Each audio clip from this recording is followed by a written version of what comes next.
तो ये एक वर्तमान परिदृश्य मैंने दिया, मगर सब कुछ ऐसा नहीं है कि परिवर्तन पिछले 3 दशकों में नहीं हुआ है।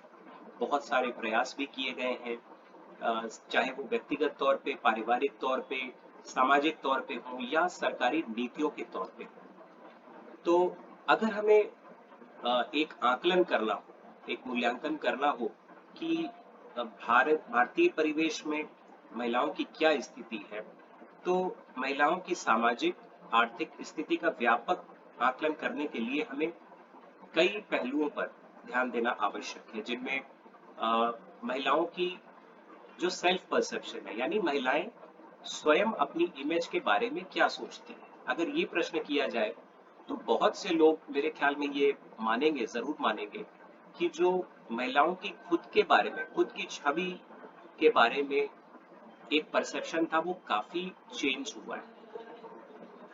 चेंज इस मायने में हुआ है कि महिलाएं पहले से अधिक जागरूक हुई हैं अपने अधिकारों के प्रति, अपने भविष्य के प्रति, एक करियर के प्रति, आर्थिक रूप से आगे बढ़ने के लिए पहले से कहीं ज्यादा प्रयासरत हैं, एवं समाज में जो अपनी परिस्थिति है उनके संबंध में भी उनके विचार काफी तेजी से बदलाव देखने को मिला है, विचारों में भी।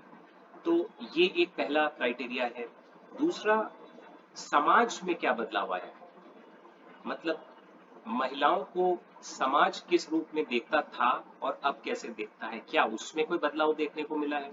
जी हाँ, मैं तो ये मानता हूँ कि पहले से कहीं अधिक समाज भी जागरूक हुआ है, और इसका जो रिफ्लेक्शन है, अ, जो प्रतिबिंब है, वो आपको परिवार में भी देखने को मिलेगा कि परिवार भी पहले से अधिक लिबरल हुए हैं।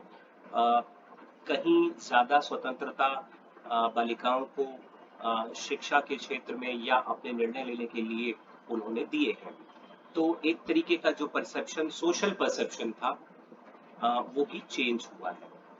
इसके साथ साथ जो महिलाओं का योगदान धीरे धीरे बढ़ा है अलग अलग क्षेत्रों में, चिकित्सा के क्षेत्र में, इंजीनियरिंग के क्षेत्र में, अब तो डिफेंस में भी, सेना के क्षेत्र में भी महिलाओं का योगदान बढ़ा है। कई ऐसे क्षेत्र हैं, science, technology, engineering, maths, stem जिसको हम शॉर्ट में बोलते हैं, स्टेम की फील्ड में भी, स्टार्टअप्स की फील्ड में भी, स्टैंड अप इंडिया के माध्यम से भी महिलाओं का योगदान ग्रेजुअली, धीरे धीरे पहले से बढ़ता जा रहा है। और जब ये योगदान जैसे जैसे बढ़ रहा है, वैसे वैसे समाज के चिंतन में भी महिलाओं के प्रति एक सकारात्मक सोच विकसित हुई है, ऐसा मेरा मानना है। साथ ही साथ अगर हम देखें तो जैसे जैसे महिलाएं आर्थिक रूप से स्वावलंबी हुई हैं, अनेक चुनौतियां भी उत्पन्न हुई हैं। चुनौतियों की अगर हम बात करें तो चुनौतियां भी कम नहीं है। हम कह सकते हैं कि महिलाओं के प्रति हिंसा, अपराध, यौन उत्पीड़न,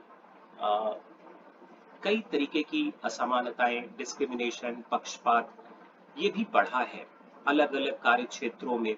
तो जैसे जैसे हम कह सकते हैं कि स्वतंत्रता बढ़ी है, वैसे वैसे महिलाओं के प्रति या विरुद्ध हिंसा, अपराध भी कहीं ना कहीं बढ़ा है। जो एनसीआरबी के डेटा है वो भी ये रिफ्लेक्ट करते हैं।